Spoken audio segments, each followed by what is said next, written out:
morning, everyone, to our very first show of this podcast, Brokering the New Normal. I am Renren Gabas, a real estate broker, and with us tonight, our main host for tonight is Mr. Marc Bate, a business broker. Good evening, Mark. Good evening to all of you. So we have here, Welcome. or we have two, we have two special guests with us here tonight. Miss Lani Davies, another business broker. Hi, Miss Lani. Good evening, Ren, Mar, and Lorna. I'm happy to be here, and I hope I can share my expertise concerning business brokering. So we have on our guest for tonight another a CPA and a real estate broker, Miss Lorna Estacio. Good evening, Lorna. Hello, good evening everyone. Good evening, Mark. Good evening, Ren. Good evening, Lani. Nice to be here. I hope I can contribute something on the table. Of course you can. Of course you can. So one of the so based on our topic for tonight, it's brokering in the new normal. So how is business for you, Mr. Mark? Well, basically, all of us is hurting right now. The main thing is being positive on doing it and just continuous. If you're here on the long run, which is I'm doing business brokering for the long run here, and that's why at the time that the pandemic hit, I started to think of doing social media. Actually, it's my first time really to do social media. I don't know even to do video editing, and slowly I learn. So by doing it regularly, by continuously posting details and about your businesses for sale, also about details and data about business brokering, slowly you're getting clients, or and also you're getting inquiries. And finally, by doing it for quite some time, we finally uh, made a deal with one Japanese franchise. So it's you just have to have a positive outlook in life, and if you stay focused and if that's your passion, you could always do it. Congratulations, Mark. Thank you very Thank much. you, thank you, thank you. So so we'd love to know more about that Agree, amazing agree, agree. opportunity in the restaurant business. Uh, so how about you, Miss Lorna? Ano pong paan natin sa real estate ngayon? Kumusta pong negosyo natin? Well, well, as of now, I am focusing on commercial real estate like warehouse, commercial buildings, schools, hospital, and even in raw lands na pwedeng i-develop into housing. Ayun. So name it. Yeah. We have it. Kumusta naman po yung mga trends in the business? Ano po yung mga current trends natin pagdating sa real estate? What should our real estate investors be looking for? What's your take on the real estate trends right now? Yes. Yung trend kasi ngayon, maraming investor are taking into, is looking into raw lands to develop into a condo, commercial establishment. Kasi alam mo naman, during this time, yung COVID time, so marami ang gustong magbenta, pero kokonti ang buyer. So yung mga may pera, sila yung kayang bumili ng mga malalaking properties. So yun ang ating hinahanap ng mga investors na kayang bumili ng properties na pwedeng i-develop into row houses, house and lot, mga subdivisions. Yun yung, at saka and besides, dito sa Pilipinas, kulang na kulang ang mga housing. So, yun yung mga hinahanap ng mga developers. Ayun, tsaka Thank you yung, very ay, tsaka much, isa pa Lorna. yung ano, thank you rin so much. Ang hirap mag-isip, ano? It's okay, it's okay. It's okay. Ambush interview ba ito? Oo. You're Halatang hindi great, How tayo about you, Lorna. makapilitik business eh. broker Lani? How about you, business Mhm. broker Lani? How is business in the new normal? Uh, in time of this pandemic, business brokering is really difficult, as in difficult, but it's very rewarding. I can say that because during the pandemic, in spite of being in a pandemic for almost 1 year or so now, we can still list businesses and we can still sold some businesses that our buyers are looking into, like most popular now are the laundry businesses. Ah, nice. I think Mr. Mark will agree on this one because he sold one, right, Mar? And also, a lot of restaurants are selling their businesses. Even though it's pandemic, there are buyers looking for good opportunity with regards to restaurant industry.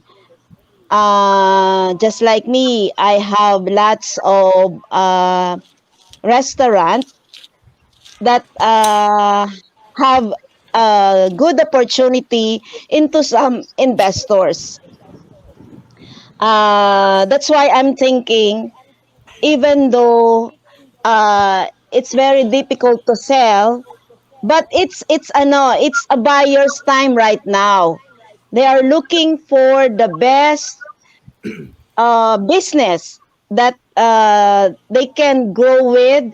They have a vision, even though it's a trust on someone's life, but in someone's vision, it's a good deal for them because this pandemic will not be for forever.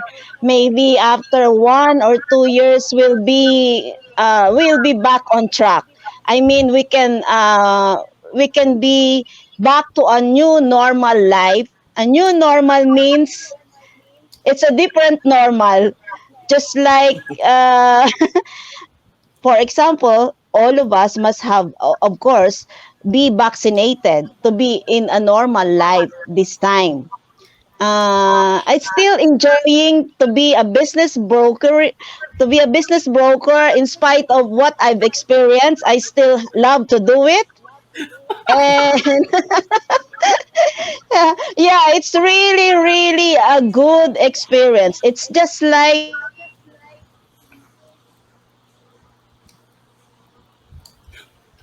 Ako, mukhang naputol si Lani. Wala sila. Tama ka dun lang. This business is really like no other, right? So we deal directly kasi but I the believe love kasi or the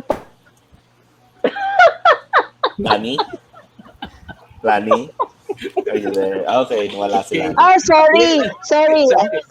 It's okay, Lani. nawala ako, sorry. Hmm. Yeah. Unstable If I'm connection. It's okay. It's okay.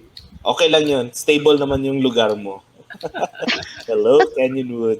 I Yes. miss your place. Now, finally, about Mr. Renren Gabas, our Yeah. actually our IT guy, our direct, the ones kung wala siya, we will not proceed with it with our podcast. It's really a proponent of this. Thank you, Mr. Renren After Gabas. after so long, right? After so Okay. long. Okay. What can you tell naman about, well, what's happening in real estate in your own point of view? What's how being an IT guy, how could you improve the system? What have been doing so that you could be different from the others doing it? And anything goes. Mr. Ah, Renren? actually, it's an exciting time for the real estate kasi um, right now nakikita mo that everyone is really moving towards an online platform, right? So lahat tayo papunta doon. Even at saka yung nakikita mo yung pace of development sa online platforms, ang bilis. If you don't know, minsan na I do some documentations for clients, and if you go to the registry of deeds, mahaba yung pila doon. Ang hindi nila sinasabi at hindi natin alam sa mga clients is that they have an online portal na pwede ka pala magkuhan doon. Sabi ko, bakit hindi pinapaalam doon sa RD mismo na meron pala silang ganitong serbisyo? Online na pala sila. Online ready na sila. 'Di ba? So, yun. Isa yun sa nakikita ko na lahat tayo papunta doon. Yung mga listings natin is also nag-online na rin. So, since nag-online na and everyone is online, it's also getting more expensive to to to be on online platform. So, yun yung nakikita ko kan. Pagdating naman sa actual na negosyo, it's an exciting time to be in the real estate. I am telling you. Especially if you are on the high end and the luxury markets, ang bilis ng galaw. Because in any recession, there are always losers and winners. And syempre, sa mga negosyante, the losers are forced to let go of their property to save their businesses most of the time. So, meron ding mga winners who are now buying, 'di ba? So, yun yung na-obserbahan ko. There is a lot of movement in the high end. Tapos sa low end naman sa of scale ng market, nandun pa we have an existing backlog kasi of several million, about 70 million houses na needed for the next century. So, tuloy-tuloy pa rin yung demand. That demand is still very strong. And since most of the buyers there have access to pag-ibig and so on, marami pa rin bumibili ng low cost. So that is something that is so ang real estate market natin ngayon has already recovered. Sa tingin ko recovered na tayo. Recovered na tayo. That's good It's news. That's good news. That's good news to hear. Yeah. Yeah, you have to be always optimistic. Yeah, you have to be oo, always tama. positive, especially during this time kasi this is the challenges that we will always face. Diba sabi nga nila, the only constant in life is change. So, you have to adapt actually. It's not the strongest or the most intelligent that normally survive. It's the ones that is adapted to change. And that's a good Tama ka thing. doon, Mario. Yeah, that's a good thing. Actually, it came from from the famous guy. Sino ba may So, sabi na? yeah, it's I just quoted from the famous guy. And I got quotes kasi na it stick in my mind na ever since kasi from the start, I always look on the positive side. Kaya nga I join people that has the same aura also, that are positive people kasi these are the person that will make you grow. And then we have to grow, all of us. Yeah. Yeah. Actually, that's the reason. That's the reason why we put up this podcast when we talk with Renren. Actually, we've been brewing it for quite some time already. Yeah, Finally, ngayon lang nagkaroon ng finally, oras. finally, when I called up Renren and we met last last Thursday, I think. Yes. Thursday. Yes, Yeah. last Thursday, and then we cook it up, and then finally, and Renren being the IT guy, and syempre, kudos to you, Direct. We call him Direct because he's so good. It's so good. So that's why we started this one. Actually, it's one way also to give knowledge to people.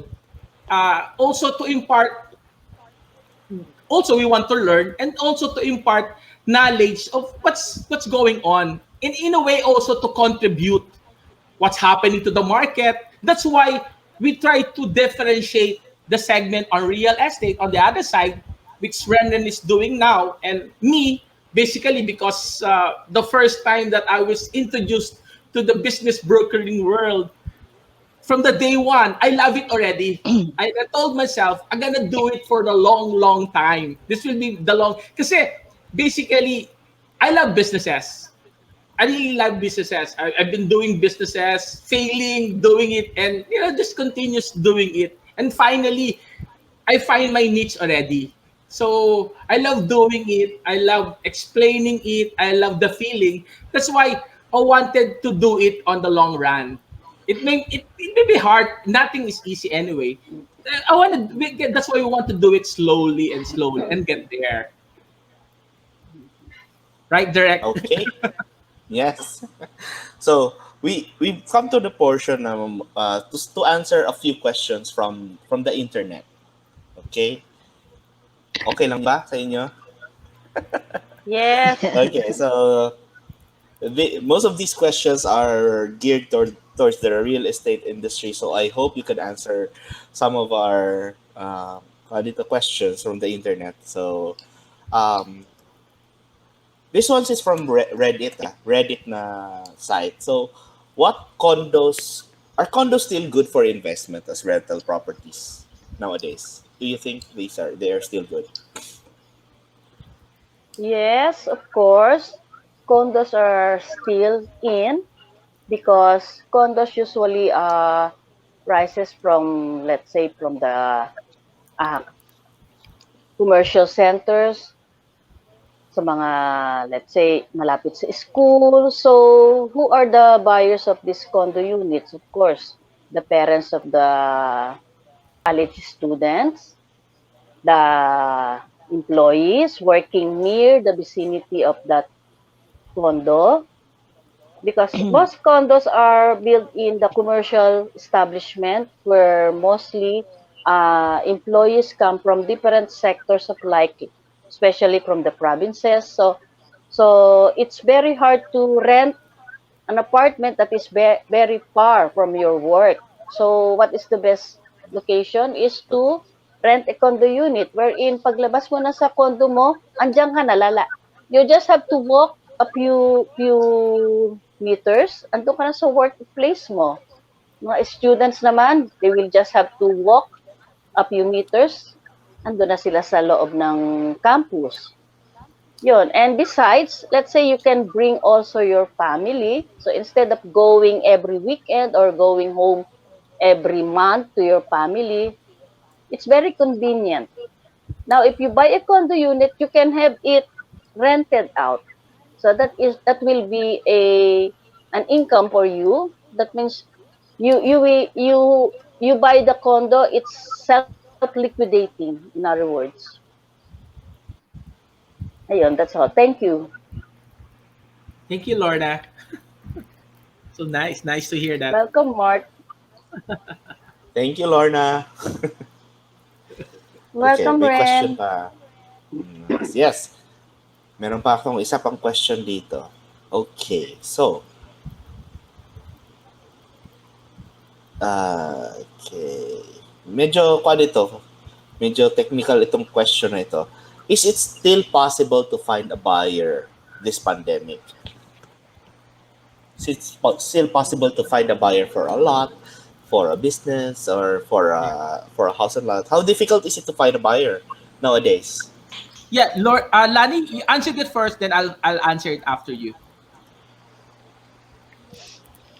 To be honest with you guys, finding a buyer at this time of pandemic is really difficult. However, they are reserving their money to buy a business that they think they can, because if you buy a business, you want the ROI within a year or 2 years. So most of the businesses that we are selling at the moment, we cannot give them the ROI that they want. Because, correct me if I'm wrong, Mar, normally, the buyers are looking for a 2 years ROI, return of investment. But with this situation, the ROI for 2 years, sometimes it's not possible. Although there are still buyers looking around, always asking for some businesses available with income or income generating business, we have to tell them exactly. We have to be transparent with our buyers.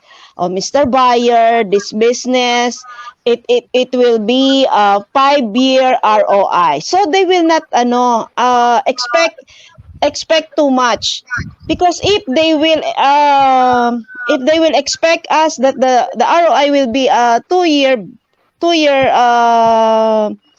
2-year base, probably they will get mad to us. They will not trust us anymore. So much better we have to be transparent to our buyer that if you're gonna buy this business, I cannot promise you that the ROI will be 2 years, maximum of 5 years.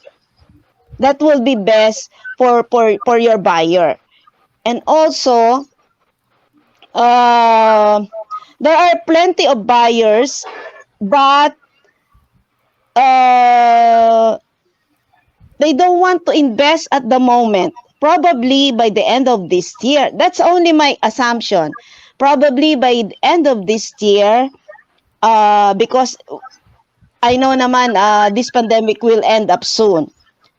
Probably by end of this year or first week of our first quarter, the buyers will come in again and they will buy businesses if we can provide them a good database or listing of businesses that they can of course they can review, they can check if it is really income generating business. So that's my point on the buyer side. Buyers are here, they are just looking around, they are just hindi naman sila yung buyers na, although meron mga bogus buyers, right? Pero meron din namang mga real buyers. So we must qualify them also, because in the internet there are really lots of bogus buyers. So we must be very careful also to distinguish which one is bogus and which one are real buyers. That's all I can say, Mark. Back to you. Yeah, thank you, Lani, for clarification, and also and for your inputs. Actually, it's really what we are telling you right now to all our listeners and past future clients. This is all coming from our actual experience, what we are been Mm-mm. experiencing since the pandemic. So, well, as I told you before, this is a challenging time. So, what happened? Well, in my case, my actual experience, I have a client that has more or less 10 stores that really closed down. So the way that I help my client until now is, instead of closing down and all their assets will be just locked into their respective warehousing. So I finally helped one of my clients to sell even their asset. So in a way, they could liquefy some of their initial investment. So that's what I'm doing. This pandemic gave us a lot of things to think about, or challenges us to think of creative ways on how we could penetrate the market in a way. That's why I'm so aggressive doing social media and now finally doing this podcast. It's really challenging time, but you just have to think of ways and how to, and be creative in how to do it. What I did, like, I sold not the business, I sold the asset, but in a way it helps my client. Instead of stocking all the assets in a warehouse. Then there's a they could monetize some of it. So this is one thing. Next is with regards to definitely with regards to restaurants that are closing down and wanted to close. My advice for me now is if they could hold on, because basically if you are selling a restaurant now and you close down, definitely there's no business. So it will fall to an asset sale. And if it's an asset sale, you won't get like only 10% of your actual capitalization. So I keep on telling them, and my advice to them is if they could hold on uh, to operate those business, to continue operating these businesses. Because as much as possible, if you sell a closed down business, definitely there's no business. It's closed already, and the asset is it's so low. So and it will be hard for you to recoup it. But basically, I'm also very optimistic. There are still buyers who're still looking for a good catch. Like like when we sold and I sold a water station with Lorna. They bought a good price. So there are actually buyers now. I even get call from time to time that they're looking for good opportunity because this is now the buyer's market. They're looking for the opportunity, and the buyers are already also calculating the risk. So like they is also, and I will also tell, I'm also telling them to factor in the risk. So what's the risk? The risk is like the operation cost. So if this will continue in a while, so they also will compute the risk factor that is involved on that business when they buy it. So when they will buy it, it will be a bit lower because they're factoring now the risk of that particular business. And now your business should have, if you're doing a food and beverage business, you should input and you should really maximize your deliveries. That's why the business that we listed actually this week, it's a Japanese franchise business that is focused on delivery. They're number one in food panda. And normally food panda, it's always 3 kilometer radius. Why? Because they want to be very efficient in deliveries. So they normally concentrate on a 3 kilometer radius so that they could effectively deliver services. So there's a lot now.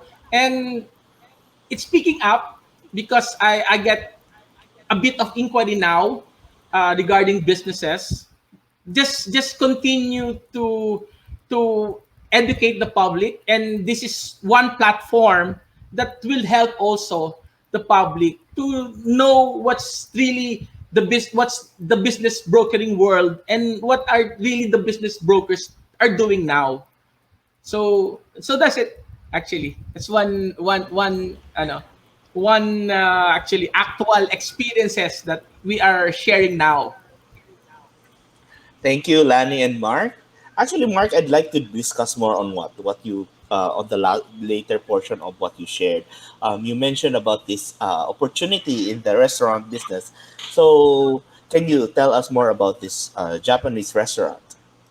Actually, it's basically it's if you're familiar with a ghost kitchen or a ghost kitchen or a well in abroad they call it black So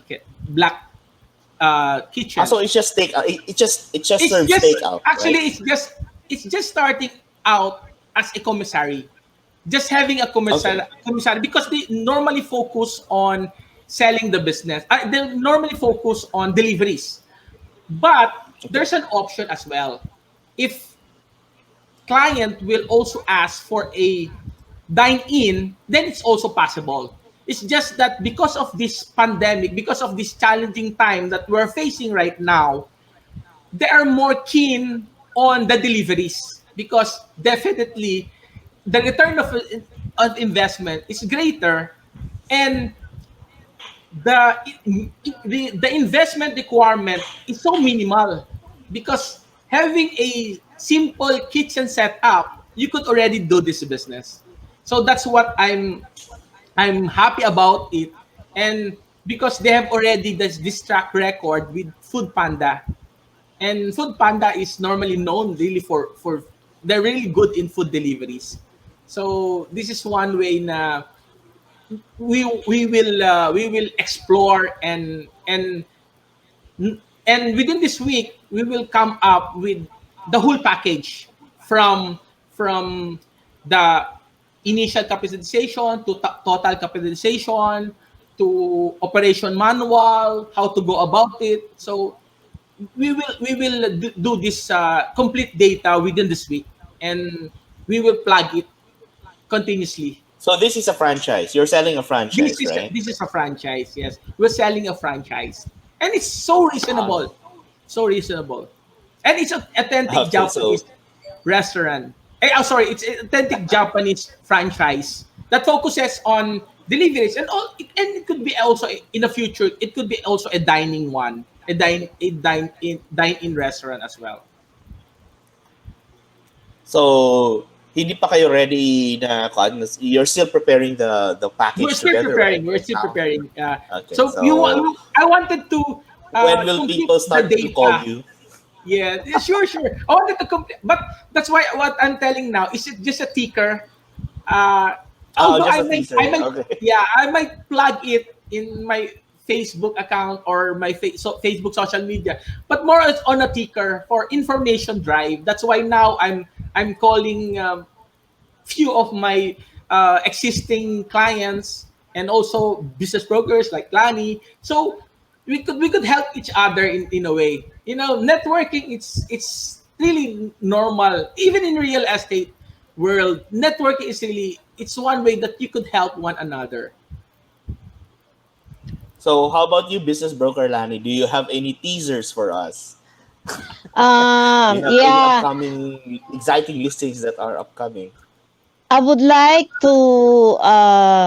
I'm looking forward actually for Mars food tasting for that Japanese restaurant.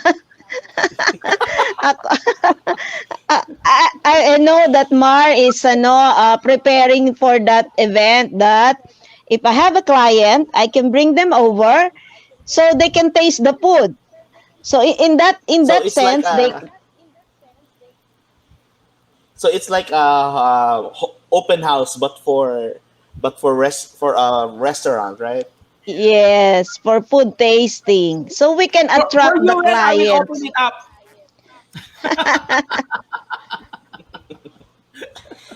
How about you, Lorna? Do you have any favorite listings nowadays? Listings. Yes, I have two listings. The hotel, one in Batangas, and the other one is in Manila. And another listing is, it's not my direct listing. It's, I'm one away from a broker. It's a building, commercial building in Mandaluyong. So if you happen to know somebody who is interested to buy this commercial establishment, then just let me know. And some brokers of my network, they are also looking into a Roland, which can be